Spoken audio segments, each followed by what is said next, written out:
તો મહીસાગર જિલ્લાના વીરપુર તાલુકાના ભાટપુર ગામે ખલી તરીકે ઓળખાતા જુજારસિંહને કુદરતે એવી કદ કાઠી આપી છે કે ફરજિયાત હેલ્મેટનો નિયમ તેમના માટે ભારે પડી રહ્યો છે।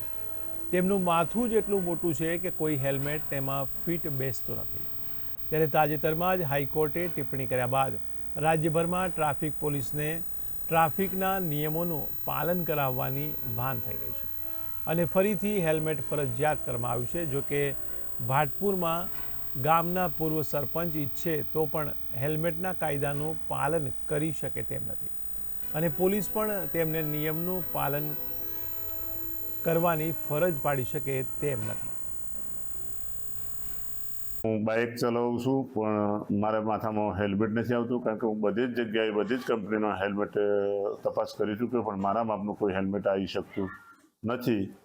એટલે સરકારશ્રીને એક વિનંતી કરું છું કે મારા માટે થોડી મને રાહત આપે અને તો સારું છે, કારણ કે પોલીસથી રાહત મળે તો મને સારું છે, કારણ કે મને અમદાવાદ બાજુનું એડ્રેસ મળ્યું છે તો હું થોડા દિવસ એક મહિનાની અંદર ગમે તો તપાસ કરીને હેલ્મેટ લાવીશ, પરંતુ ત્યાં સુધી મને રાહત આપો તો સારું છે।